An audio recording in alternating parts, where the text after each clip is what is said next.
जी राधे। हम लड्डू गोपाल जी को आज केसर वाला दूध पिलाएंगे और आज उन्हें हम कथा भी सुनाने वाले हैं। तो लड्डू गोपाल जी के लिए हम दूध लेके आ गए हैं और अब हम उनको दूध पिलाएंगे। वैसे आज हमारा कहानी सुनाने का उनको नहीं था कि हम उन्हें कोई कहानी सुनाएंगे, पर जैसे हम उनको दूध लेके आ रहे थे तो हमने उनको पूछा कि आप दूध पी लो और आप सो जाना, पर उन्होंने बिल्कुल मना कर दिया। उन्होंने कहा कहानी। अब मैं हक्का का बक्का रह गया, क्योंकि मेरे मन में आज कोई कहानी विचार सुनाने का कोई विचार ही नहीं था। मतलब कोई कहानी ही मन में नहीं आ रही थी कि कौन सी कहानी उनको सुनाऊं, क्योंकि जब मैं और दिन को कहानी सुनाता हूं तो पहले से ही मन में रहता है कि ये एक कहानी उनको सुनाऊंगा, ये कहानी बड़ी अच्छी है, इसके भाव अच्छे हैं, इसके जो है मतलब जो भक्ति के भाव है, भक्त के भाव है वो बड़ी सुंदर हैं। पर आज ऐसा कोई मन में ही नहीं था विचार। तो अचानक से उन्होंने कह दिया कहानी सुनाओ, तो उनको कहानी सुनानी पड़ेगी। तो आज हमको वो कहानी सुनाएंगे जो बिल्कुल जिसके पात्र हम जानते हैं, जिनके पात्र के साथ जो कृपा हुई है वो हम जानते हैं। तो आज हम इन्हें वाली कहानी सुनाने वाले हैं। तो हम इनको दूध दे देते हैं पहले, फिर हम इनको पहले कहानी सुनाएंगे, फिर हम इनको लेटाएंगे, क्योंकि अगर ये पहले हम इनको सुला देते हैं तो ये नहीं सुनते। मतलब इनको बैठ के ही कहानी सुननी होती है। फिर जब कहानी ख़त्म होती है तब इनको फिर हम शयन कराते हैं। लड्डू जी, हम आपको कहानी सुनाते हैं और तो हम बिल्कुल तैयार होके आते हैं, टीका टूका लगा के आते हैं, बिल्कुल तैयारी के साथ आते हैं कि आज तो ये कहानी हमने आज उनको सुनानी है और इस तरीके से सुनानी है कि आप उस कहानी में सोते सोते ही सो जाओ, सुनते सुनते ही उसको सो जाओ। पर आज हमारे पास कोई ऐसी कहानी नहीं है, तो आज हम आपको वो वाक़या बताएंगे, मतलब जो आपकी कृपा से जिनका कल्याण हुआ है, मतलब जिनके घर में सुख और शांति आई है, मतलब जिनके जीवन में ना एक उम्मीद आई है अब जीने की। आज हम वाली कहानी सुनाएंगे। कोई ये एक महिला की कहानी है, एक स्त्री की कहानी है। मतलब वो अपने सब कुछ हार गई थी, सब कुछ वो हार गई थी। उन्होंने कैसे उस हार में भी आपको पाया, सब कुछ खोने के बाद उन्होंने कैसे आपको पाया, वो कहानी हम आज सुनाते हैं। तो एक महिला है, तो बड़ा ही खुशहाल परिवार था उनका, बड़ा ही धन धान्य से संपन्न, बड़े ही भक्ति भाव वाले लोग। मतलब भक्ति भाव वाले लोग मंदिर में आते जाते थे, पर अंदर जो हृदय की भावना है ना, वो कोई नहीं जानता किसकी क्या होती है। तो ऐसे लोग थे जिनके घर में हमेशा इसी भक्ति की बात होती थी। ऐसे लोगों के बीच में जब ये घटना होती है ना, तो बड़ा ही विचित्र सा लगता है। तो हुआ ऐसा कुछ कि जो वो महिला थी, उनके पति थे जो, उनका किसी और स्त्री के साथ मतलब चक्कर चल रहा था। लड्डू जी, अगर आपको कुछ चक्कर नहीं होता तो मैं आपको पहले बता दूंगा, आप छोटे हो शायद। चक्कर ऐसा होता है कि जैसे कोई जो एक व्यक्ति होता है, मतलब जैसे कोई मतलब शादीशुदा जो लोग हैं ना, तो अपनी मतलब पति पत्नी के अलावा वो किसी और से प्रेम करने लगते हैं, और जो उनका मतलब मन है वो किसी और की तरफ ही चले जाता है पूरा का पूरा। वो अपनी पत्नी के साथ, बच्चों के साथ, घर वालों के साथ नहीं रहना पसंद करते। तो चक्कर का मतलब ही होता है। तो उस व्यक्ति का ना किसी और के साथ चक्कर चलने लगा।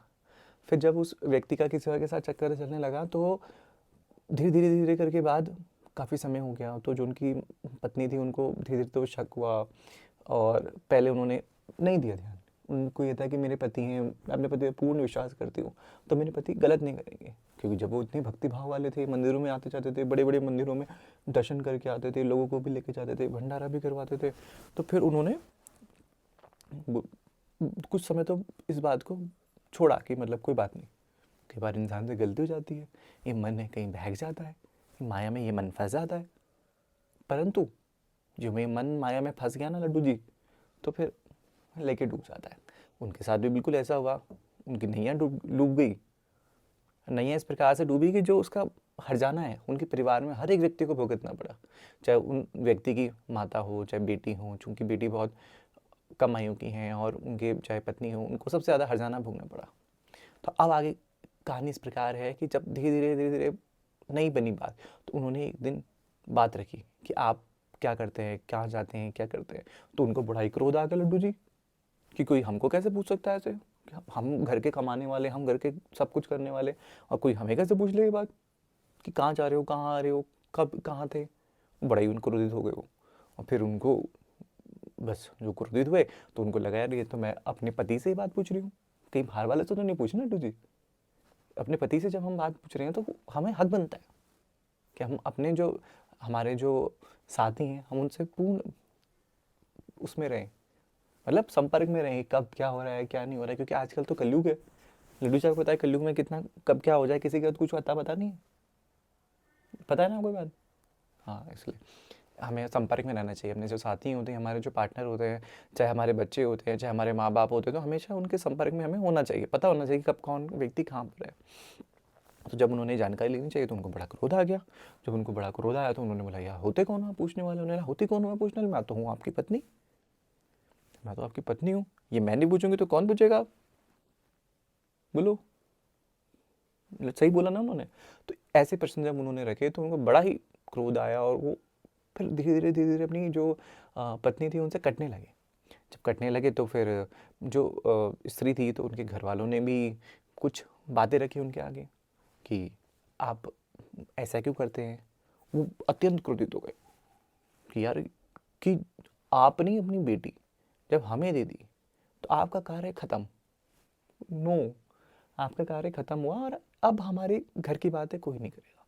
पर लड्डू जी, जब किसी बेटी पे या किसी स्त्री पे कोई भी समस्या आती है ना, तो सबसे पहले तो उसके पति होते हैं। अगर उसके पति नहीं है तो फिर उसके बाद उसके जो ससुराल वाले हैं वो होते हैं। अगर वो भी नहीं है, मतलब अगर वो भी कार्य नहीं करते हैं, फिर जो जिस घर से वो आई हैं वो होती हैं। और लड्डू जी यही देखिए, लास्ट में लोग आते हैं आपके पास, लास्ट में लोग आते हैं आपके पास, जबकि लोगों को क्या होना चाहिए, पहले से आपके पास होना चाहिए। तो पर क्या करें, सबके अपने कर्म है, सबके अपनी राह है, तो हम किसी की राह नहीं बदल सकते ना लड्डू जी। तो फिर जब उनके घर वालों ने भी उनसे पूछना शुरू किया तो वहाँ बड़ा तांडव हो गया, विकराल स्वरूप हो गया कि भाई हमें ऐसा क्यों, ये वो, सो बड़े तांडव हुए लड्डू जी। तो उस तांडव के बीच में क्या हुआ कि जो वो स्त्री थी वो पिस गई। अब घर से और ससुराल के बीच में वो पिस गई कि मतलब अब हम क्या किया जाए। अब हम अगर अपने घर में भी रहें तो हमारी पुत्री भी है, उन पुत्री के साथ हम किस प्रकार से रहेंगे, मतलब उनकी बेटी भी है एक छोटी, उस उसका आगे भविष्य क्या होगा। क्योंकि अब जो एक माँ होती है ना, देखो लड्डू जी, अब किसी पे संकट आ गया, किसी पे उसका घर छीनने के लिए आ गया, पर उसकी मन, एक माँ का मन कहाँ लटका है, अपनी पुत्री पे। जैसे ये जैसे जैसे राधा रानी है ना, जैसे राधा रानी है तो उनका मन किस पे लटका है, अपने भक्तों पे। कितनी विपत्ति आ जाए, खड़ी हो, खड़ी है ना। अब आपको भूख लगी, आपने बोला खाना बनाओ, हमने खाना तुरंत बना दिया, है ना। एक आस होती है, तो उनकी आस भी अपनी बेटी पे, हमारी आस हमारे श्री जी पे। तो ऐसी एक आस हमेशा, मतलब एक कड़ी होती है, मतलब जिसने हमें थामे रखा होता है। अगर वो कड़ी है जीवन में तो ही जीवन है, वरना नहीं है जीवन। तो जब उनकी आस उनकी बेटी में थी तो फिर होना क्या था, फिर हुआ यही कि घर में कलेश हुआ, ये हुआ वो हुआ। फिर एक व्यक्ति ने, वो जो इस महिला थी वो अपने मायके में आ गई थी। अब वो मायके में आ गई थी, फिर वो क्या हुआ, वो मायके से एक एक और है, इस कहानी का एक और पात्र है। उस पात्र ने उस महिला को अपने जाके छोड़ के आए ससुराल में। जब वो ससुराल में वापस छोड़ के आए तो उन्होंने बोला, टिके रहना बस, काली बन जाओ। बोले काली कैसे होती है यार? लड्डू जी मैं आपको काली जी बताता हूँ। जो काली माँ की शक्ति होती है वो बड़ी ही विकराल होती है। वो विकराल उनके लिए होती है जो दुष्ट होते हैं। संसार में दुष्ट लोग भी हैं लड्डू जी, ये भी याद रखना, सब अच्छे नहीं होते संसार में। जो दुष्ट लोग हैं उनके लिए काली ही सबसे उत्तम शक्ति है हमारी नज़र में। दुष्टों का संहार करने वाली काली ही है। तो उस पात्र ने बोला कि आप उस काली ही बनना, कुछ भी हो जाए वो काली का ही ध्यान करना, संकट आ जाए उस काली का ही ध्यान करना, विपत्ति आ जाए कोई आपको कुछ बोले तो उस काली का ही ध्यान करके अपने मन को शांत कर लेना। समय बीतता गया, जब वो महिला वापस अपने घर में रही तो काफ़ी तरीके से उसको प्रेशर किया गया चीज़ों को लेके। प्रेशर मतलब दबाव बना गया कि मतलब ऐसे नहीं वैसे नहीं। तो उसने बोला कोई बात नहीं, मैं अपने लिए 2 रोटी खाऊंगी, अलग सो जाऊंगी, पर मैं जहाँ मैं इज्जत के साथ, मतलब इज्जत के साथ शादी लेके करके आता तो इज्जत के साथ लेके आता ना, तो जिस प्रकार से मैं इज्जत के साथ आई थी मैं उसी स्थान पर रहूँगी, मैं कहीं जाऊँगी नहीं। चाहे रोटी मिले ना मिले, 1 रोटी मिले 2 रोटी मिले, अपना सूखा सूखा खा लूँगी मैं। फिर थोड़ा सा समय और बढ़ा। फिर क्या हुआ, जो वो व्यक्ति थे उनके पति थे, फिर जो उनकी कारस्तानियाँ थी लड्डू जी वो सबके सामने आने लगी। क्योंकि जो पात्र था उसने कहा था कि अगर तुम काली पे विश्वास करोगे तो जो गलत होगा उसकी करतूतें सबके सामने आएगी। होगा बिल्कुल वही, बिल्कुल वही लड्डू जी। जो उनकी कारस्तानी थी वो सब उनके आगे आने लगी, उनके घर परिवार वालों के आगे। अब ये कहानी और ज़्यादा मज़ेदार होने वाली है। क्यों? अब इस कहानी में एक लड्डू गोपाल और आने वाले हैं। जब ये सब उनको पता लग गया तो जो वो मतलब उनके जो पति थे वो सबसे अलग हो गए और वो परिवार के लोग एक साथ हो गए, उनका साथ देने लगे कि चलो ये हमारे इसकी गलती थी। और जो लड्डू जी उनके खिलाफ थे, जो स्त्री के, जो उनकी बुराइयां करते थे, उनको समझ आ गया कि कौन गलत है, कि उनका जो बेटा है, भाई है, पुत्र है, किसी का कुछ लगता है रिश्तेदार में, वो ही गलत है। आज जिसके बारे में हम इतना गलत सोचते थे वो बिल्कुल ठीक है। क्यों? क्योंकि वो बिल्कुल टिकी रही सत्य पे, उस काली के सहारे वो टिकी रही, मतलब काली माता के जो सहारे टिकी रही हूँ, और अपनी जो पुत्री थी उनके सहारे टिकी रही हूँ, बिल्कुल निडर हो गया। फिर हुआ क्या? फिर उनके जीवन में आई एक एंट्री, किसकी? लड्डू गोपाल जी की। पर आपको तो पता ही है लड्डू गोपाल जी, जिसके जीवन में आपकी एंट्री हो जाती है उसका तो जीवन पलटवार हो जाता है। पलटवार मतलब अगर कोई बहुत बुरी स्थिति में चल रहा है तो बिल्कुल परिवर्तन में अच्छी स्थिति हो जाएगी। कोई बिल्कुल मायूस है वो बिल्कुल खुश हो जाएगा। किसी को भूख ना लगते ना लड्डू जी, आपको देख के उनको भूख लग जाए, है ना? आप इतने इतने व्यंजन बनवाते हो, इतने इतने भोग बनवाते हो, अभी आपने गाजर का हलवा बनवाया इतनी जल्दी जल्दी। अच्छा, एक बात विचित्र, हमारे मोहल्ले में सब्जी वाला नहीं आता लड्डू जी। जब हमें सब्जी खानी होती है तो नहीं आता है। आज आपको मन कर रहा गाजर वाले खाने का, आपने बोला गाजर का हलवा खाना है, तो तुरंत कैसे पहुंचा सब्जी वाला? कैसे पहुंचा लड्डू जी? है इसका जवाब? हमें भूख लगती तो हमारा भी इंतजाम करा करो। चलो हम कहानी में वापस आते हैं। फिर जब सब ने उनका साथ दिया तो ऐसे ही उनका एक बार विचार हुआ कि हम मतलब घर वालों के साथ कहीं जाते हैं किसी स्थान पे। हाँ, फिर वो उनका घर वालों का प्लान बना कि हम खाटू श्याम जाते हैं। तो वो खाटू श्याम जब गए तो वहाँ उनके साथ एक बड़ी विचित्र घटना हुई। परिक्रमा कर रहे थे ना, तो अचानक से पीछे से आवाज़ आती है कि लड्डू गोपाल ले लो, लड्डू गोपाल ले लो, लड्डू गोपाल ले लो, लड्डू गोपाल ले लो। अरे किसी के लड्डू गोपाल कर गए, मैं इनकी सेवा नहीं कर सकता, आप इनको ले लो ले लो ले लो। तो वो देखती हैं वो स्त्री की हमें कम ला रहे हैं, तो वो देखती हैं कि वो बताते हैं मतलब ये किसी के लड्डू गोपाल है और गिर के। पर वो लड्डू जी जब उनको देखा कोई देखेगा ना, तो ना उन पे बिल्कुल सुंदर वस्त्र पहनकर और टोपी टोपी लगाकर और अपने सिंहासन के साथ थे वो। ऐसा नहीं था कि लड्डू गोपाल कहीं ऐसे गिर के, सिंहासन में बैठे हुए बिल्कुल सुंदर नैन नक्श, कहीं से लग भी नहीं रहा था कोई गिरे हो। फिर उन्होंने बोला कि आप इनको ले लो, हम तो इनकी सेवा कर नहीं पाएंगे, आप इनकी सेवा कर लेना, तो आप इनको ले लीजिए कृपया करके। तो उन्होंने बोला कि यार मैं तो कभी लड्डू गोपाल की सेवा हमने करी नहीं है, हम जानते भी नहीं है, हम कैसे करेंगे। उनके मन में विचार आया, पर उनके मन में ये भी था कि मतलब वो, क्योंकि वो भी इस मार्ग में जब कोई मतलब अपने अंदर कोई बाहर निकाल देता है ना, अपने भावों को बाहर व्यक्त करने लग जाता है, तो वो समझ जाता है कि ये भगवत कृपा ही है। तो वो भी समझ गए कि ये कोई ना कोई आपकी लीला ही है। फिर जब पहले तो उन्होंने ये सोचा कि हम कैसे करें, फिर वहाँ से जैसे ही जाने लगे तो दूसरा व्यक्ति फिर उनके पास, मतलब विकलांग व्यक्ति था तो उनके पास रोकने आया।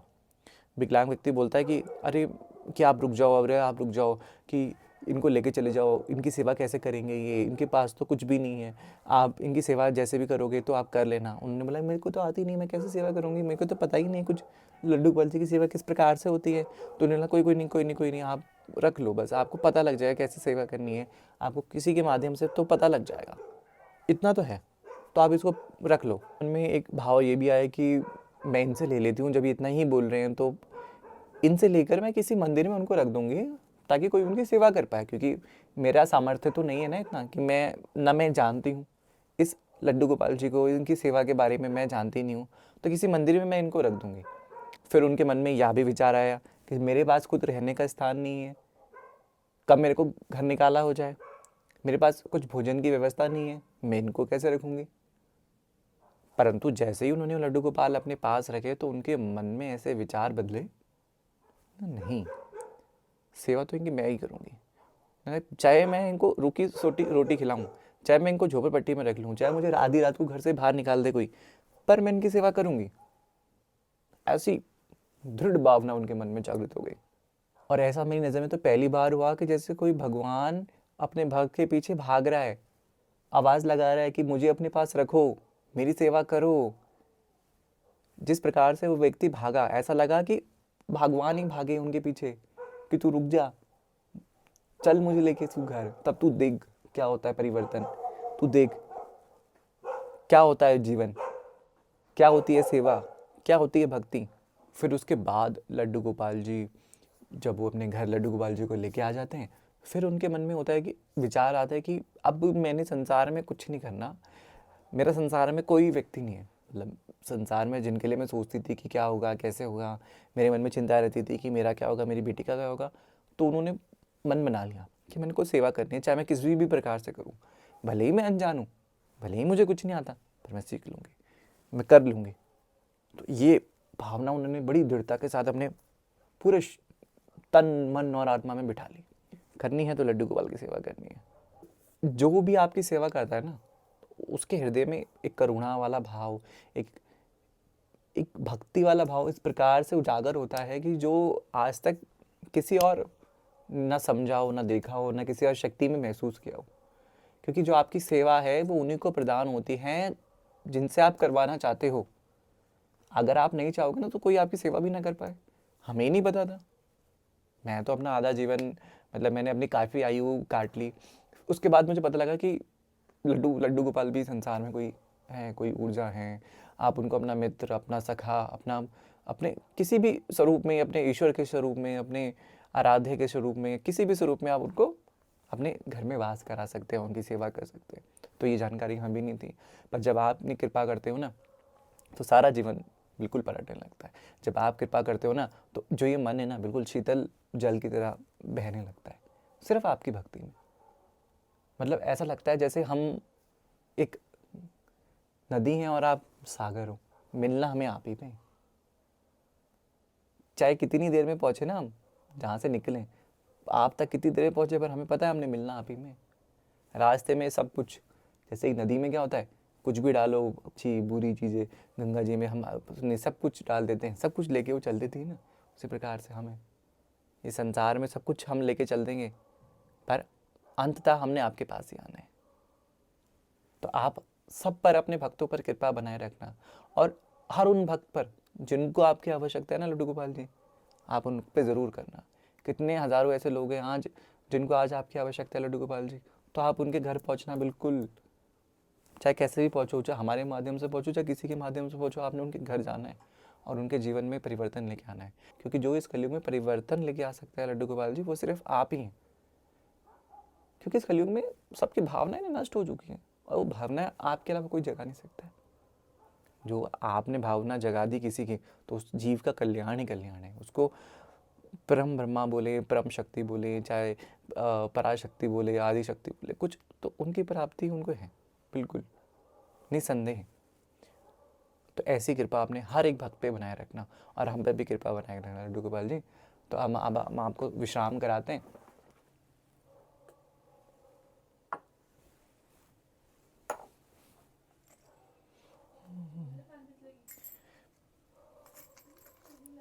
अच्छी लगी उनको।